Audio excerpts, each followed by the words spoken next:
身份卑微的女子，不配得到少主的爱。Kali ini admin akan membahas Donghua Yin Yong Heng versi novel. Jadi kalau ada perbedaan dengan Donghuanya harap dimaklumi. Langsung saja tanpa ngoceh-ngoceh lagi, kita masuk ke ceritanya. Setelah Xiao Chun memilih pendamping, dia lalu diperintahkan Hanzong untuk berkemas. Malam harinya dia langsung bersiap-siap untuk pergi ke sekte atas. Saat pagi tiba, Xiao Chun melihat pemandangan sekte River Deeping untuk yang terakhir kalinya. Hingga pemandangan itu terpancar di matanya. Sampai akhirnya dia pergi dan bergegas menuju puncak gunung. Pada saat yang sama, Bao Cai dan Suanji mengumpulkan keberanian mereka dan pergi ke arah yang sama dengan Xiao Chun. Zhang Dapang juga sangat bersemangat saat dia terbang ke udara. Bersamaan dengannya, Man Yao juga melesat melewati udara fajar dalam seberkas cahaya warna-warni. Sementara itu di suatu tempat di divisi aliran darah, gua abadi terbuka dengan Song Kue yang berjalan keluar dan mengepalkan tangannya dengan mengatupkan gigi menuju puncak Gunung River. Semua murid River Deeping juga keluar dari rumah mereka masing-masing untuk mengantar kepergian dari Xiao Chun dan berkumpul di puncak Gunung River. Song Jungwan dan Xiao Mei juga ada di antara mereka semua dengan wajah yang sedih. Beberapa saat kemudian Xiao Chun tiba di aula melihat Hanzong dan tetua lainnya yang sudah menunggu. Di aula ada juga Gongsun Wan yang tiba terlebih dahulu. Setelah Xiao Chun sampai di aula, salah satu praktisi melapor kepada Hanzong kalau Bao Cai, Suanji, Zhang Dafang, Man Yao dan Song Kue telah tiba. Sementara di luar gunung, sudah banyak praktisi yang berkumpul untuk mengucapkan selamat tinggal kepada Xiao Chun. Xiao Chun juga melihat Song Jungwan, Xiao Mei dan beberapa wajah yang dikenalnya memasang wajah yang suram. Sekilas Xiao Chun teringat saat dia meninggalkan desa dan saat dia meninggalkan sekte aliran Ros sebelumnya. Saat ini di tempat yang berbeda, dia mengalami hal yang sama, yaitu perpisahan. Tepat ketika dia akan mengucapkan kata-kata perpisahan, tekanan kuat tiba-tiba meledak di aula. Tekanan ini diikuti dengan munculnya sosok Li Wantian yang mengenakan jubah merah, dengan tangan yang terkepal di belakang punggungnya. Dan dia tampak agung daripada surga dan bumi karena energi yang mengguncang meluap dari tubuhnya sehingga bisa mengguncang bumi.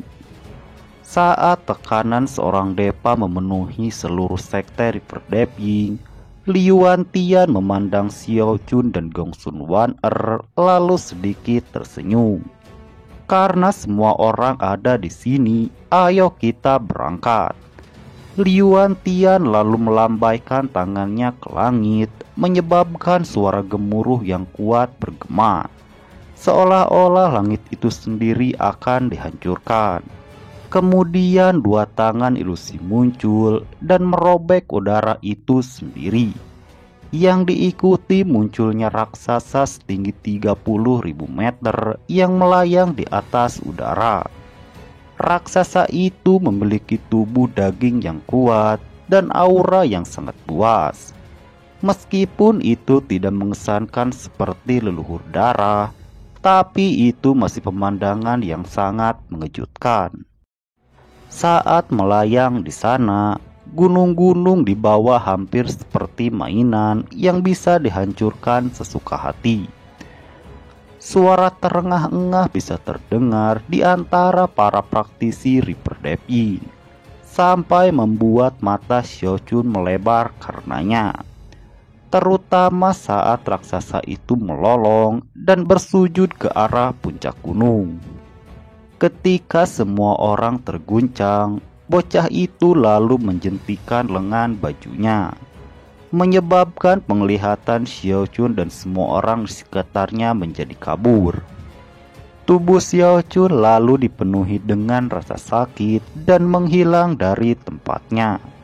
Saat sadar kembali, Xiao Chun dan pendampingnya sedang memandang puncak gunung, karena mereka sedang berada di atas kepala raksasa Li Yuantian. Untuk memindahkan seseorang tanpa sebuah formasi adalah hal yang sulit dilakukan bahkan oleh seorang Merchant Soul.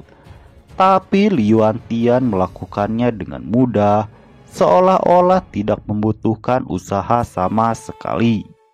Ini adalah pertama kalinya Xiao Chun diguncang oleh seorang deva. Yang lebih mengejutkan bagi Xiao Chun, bahwa setiap rambut di raksasa itu seperti pohon yang sangat besar dan membuat kepalanya hampir seperti hutan. Pada saat yang sama, Su Baochai menjerit, Jiang Dapang seperti kehabisan darah, Su Wanji gemetaran, dan bahkan Song Kue mulai terengah-engah.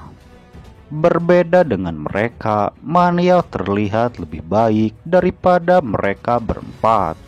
Sedangkan Gong Sun Wan adalah satu-satunya orang yang tidak memiliki reaksi apapun.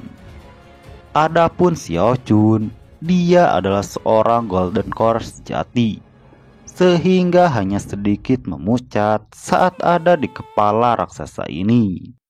Dia lalu menatap ke sekte River Deep sambil berteriak, "Aku pergi dulu, tapi aku akan kembali." Mendengar ini, Li Yuantian lalu memandang Xiao Chun dan duduk di salah satu rambut raksasa itu. Sesaat kemudian raksasa itu bangkit dan meraung, lalu melompat kembali ke lubang di udara dan menghilang dalam sekejap. Satu-satunya yang tertinggal bagi seluruh praktisi River Deep adalah beberapa riak dan gema dari suara Xiao Chun. Akan tetapi setelah itu cerita pun berakhir. Nah, segitu dulu alur cerita Yin Yang Yongheng episode kali ini. Saksikan kelanjutannya di part berikutnya.